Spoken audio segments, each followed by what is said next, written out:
बैसाख अमावस्या अर्थात सतुआ अमावस्या भी इसे कहा जाता है। अगर यह सरल सा उपाय कर लेते हैं तो जीवन में सब सुख आपको स्वतः ही मिल जाते हैं। रोग, कर्ज, संकट, दुख, दरिद्रता, पीड़ा जो आपको बहुत अधिक लंबे समय से परेशान कर रही है, किसी न किसी स्वरूप में परिवार में शुभ काम होते ही नहीं है, अटक जाते हैं, तो आप सभी को इस बड़ी अमावस्या को छोड़ना नहीं है। जीवन में सदा सर्वदा खुशियों के भंडार भरने के लिए आपको इन सरल से कार्य को कर लेना है। कब कैसे करें, ध्यान से सुनिए। वीडियो में तुलसी का उपाय भी बताया जाएगा, आटे का उपाय भी बताया जाएगा। कोई एक सरल सा उपाय चुनकर कर लेते हैं ना तो निश्चित ही भाग्य की रेखाएं प्रबल होती है। कब कैसे करना है, किस स्वरूप में करना है, ध्यान से सुनिए। दोनों दिनों में से 7 तारीख को भी 8 तारीख को भी जब भी आपको समय मिले ना तभी उपाय कर लीजिएगा। दोनों दिन अमावस्या व्याप्त है। ऐसे में आप सभी को कैसे करना है, ध्यान से सुनिए। आप सभी को तुलसी की लकड़ी का उपाय, गुरुजी कहते हैं अगर तुलसी की लकड़ी है तो ठीक है, नहीं तो तुलसी की माला तो हर घर में होती है। नहाने के पानी में कम से कम अमावस्या तिथि और एकादशी तिथि पर तो जरूर से नहाने के पानी में आपको घुमानी है और उसे साफ सुथरे स्थान पर रख देना है। उसके बाद आप सभी को इससे स्नान कर लेना है। ऐसी मान्यता है अमावस्या के दिन इससे रोग, दोष, कष्ट, संकट, पीड़ा का निदान होता है और सदा सर्वदा जो है शरीर स्वस्थ होता है। तुलसी जन्म और मरण, शुभ और अशुभ सभी कार्यों में काम में ली जाती है। परम सुख यह प्रदान करने में सहायक होती है। तो आपको सबसे पहले तो तुलसी का यह उपाय कर लेना है।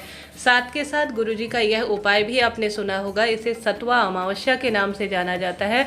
तो आप सभी को दोनों दिनों में कोशिश करनी है कि जो जहाँ शिव मंदिर हो या श्रीहरि विष्णु का मंदिर हो, दूसरे उपाय के स्वरूप में आपको सत्तू का दान जरूर से करना है।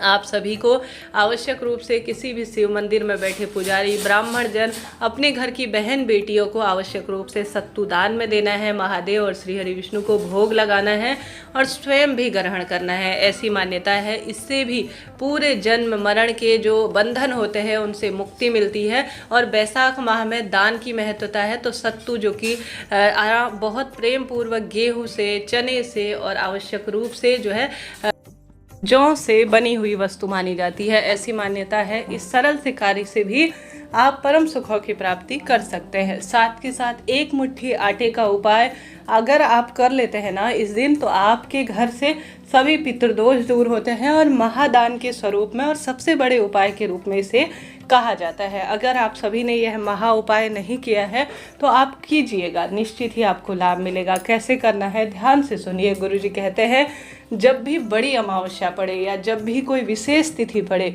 तब इस महा उपाय को कर लेते हैं। गुरुजी ही नहीं, देवकी नंदन ठाकुर गुरुजी और साथ के साथ कौशिक जी महाराज जी गुरुजी, सभी जो गुरुजन जो विशेष वक्ता हैं, विशेष जानते हैं इन चीज़ों को, वह अमावस्या हर अमावस्या को यह उपाय बताते हैं। और कई भक्तजनों ने इस उपाय को किया भी होगा।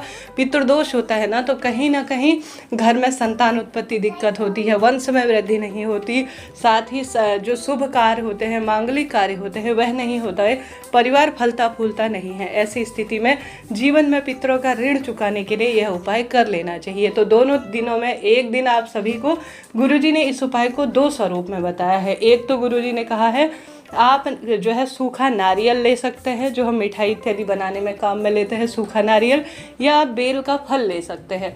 2 उपाय हैं गुरुजी के, जिनमें से बेल फल और जो है नारियल को बताया है, गोले को बताया है। तो दोनों में से एक वस्तु आपको प्राप्त हो जाए ना, तो वही वस्तु आपको लेनी है। तो 10-15 रुपये का, 10-12 रुपये का जो है किसी भी दुकान में आप कहेंगे कि हमें गोला दे दीजिए या बेल का फल दे दीजिए, तो वह आपको दे देंगे। अब आप सभी को थोड़ा सा आटा जो है सेक लेना है कढ़ाई में, उसमें डाल देना है चीनी। यह बन गई पंजरी, ठीक है जी। अब आप सभी को आवश्यक रूप से जो गोला है या आपने जो विशेष रूप से लिया है ना बेल फल, उसका थोड़ा सा मुख आपको काट लेना है। काटने के बाद उसके अंदर ठंडा करके आप सभी को आटा और जो चीनी आपने बना रखी है, भून रखी है, उसमें डाल देनी है। डाल देने के बाद आपको उसे ढक देना है, जो छोटा सा आपने गोला काट रखा है। काटने के बाद आप सभी को उसमें मौली लपेट देनी है ताकि वह पूरी तरह से पैक हो जाए, बंद हो जाए। बंद होने के बाद घर के सभी सदस्यों का स्पर्श करा लेना है उस गोले या जो भी आपने वस्तु ली है, मैंने पहले ही विदित करा दी आपको। और घर के सभी सदस्य, जितने भी सदस्य हैं उनका स्पर्श करा लीजिए और साथ के साथ पूरे घर में घूम जाइए, ताकि जो घर का दोष है, किसी का कुछ किया कराया है, कोई बाधा है, कोई पीड़ा है, कोई तकलीफ़ है, घर में जो भी तकलीफ़ है वह कहते कहते कि मेरे घर की हे शिव शंभु, हे मेरे पितृ देवता, हे मेरे इष्ट देवता, वैशाख महीने की पावन पवित्र तिथि में जीवन में दुख दरिद्रता का नाश करने के लिए आपका महा उपाय करने जा रही हूँ, मेरे इस उपाय को सिद्ध करें। ऐसी प्रार्थना करते स्पर्श कराने के बाद आप सभी घर में घूमने के बाद इसे लेकर चले जाइए पीपल वृक्ष की जड़ में। आप जानते होंगे पीपल वृक्ष में पितरों का वास है, देवी लक्ष्मी का वास है, तमाम देवी देवता, जितने भी 33 कोटि देवी देवता कहे गए हैं उन सभी का वास पीपल वृक्ष में माना गया है। तो आपको पीपल वृक्ष की जड़ में थोड़ा सा गड्ढा खोद देना है। गड्ढा खोदते टाइम भी अपनी पीड़ा कष्ट कहे कि मैं महादान करने जा रही हूँ। वैसे भी बैसाख महीने की महत्वता जो है माघ महीने के बराबर और साथ के साथ सावन महीने से भी बढ़ के बताई गई है। तो आप सभी को बैसाख महीने में हल्का सा गड्ढा खोदकर उस स्थान पर इसे दबा देना है। दबाकर आप सभी को इसके ऊपर थोड़ा सा जो आप मिट्टी उठाए हैं ना उसमें से पूर दीजिए और थोड़ा छोटे मोटे पत्थर इत्यादि रख दीजिए। साथ के साथ गुरुजी कहते हैं थोड़ा सा इसके ऊपर कच्चा दूध डाल दीजिए। डालने के बाद आप सभी पीपल वृक्ष की जड़ में संभव हो तो गए हैं तो जल इत्यादि समर्पित करें, दीपक लगा दीजिए। इच्छा शक्ति सामर्थ्य आपकी है, अपनी क्षमता सामर्थ्य अनुसार कार्य करें और उसके बाद अपने घर की तरफ आप सभी आ जाएं। आप देखेंगे जैसे जैसे चिड़िया, कबूतर, वन्य जीव जंतु, जो जमीन के अंदर विराजमान जीव जंतु है, अगर इसे ग्रहण करेंगे ना, धीरे धीरे कुतर कुतर कर खाएंगे, वैसे वैसे आपके नवग्रहों की दशा मजबूत होगी और कोई दोष लगा है तो वह कटना आरंभ हो जाएगा। तो इतनी सुंदर महत्वता इस जो है विशेष दान की कही गई है, विशेष उपाय की कही गई है, जिसको गुरुजी भी बताते हैं, अन्य गुरुजन भी बताते हैं। आपने कई भक्तजनों को यह उपाय करते हुए देखा होगा और आप में से कई भक्तजन जो है इस उपाय को कर भी चुके होंगे। तो समय समय पर इस महादान को आपको करते रहना चाहिए, जिससे कि जीवन सुदृढ़ हो, कष्ट मिटे, दुख दरिद्रता मिटे और परिवार में खुशियां बनी रहे। तो आपको घर की महिला हो, पुरुष हो, सभी को करना चाहिए, कोई दिक्कत की बात नहीं है। तो इस तरह से यह उपाय है, आप करके देखिएगा, लाभ मिलेगा। इससे पहले भी चीनी का उपाय वीडियो में बताया गया है, कृपया उस वीडियो को देखकर अपना जीवन सार्थक करें।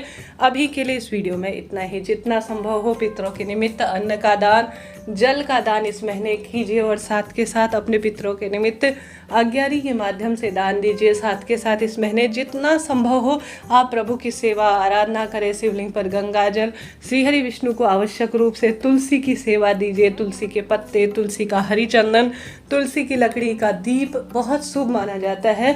साथ के साथ हनुमान जी का दिन है तो हनुमान जी को तुलसी समर्पित होती है, आप सभी जानते होंगे। उन्हें तुलसी और लौंग की माला धारण करवा दीजिए।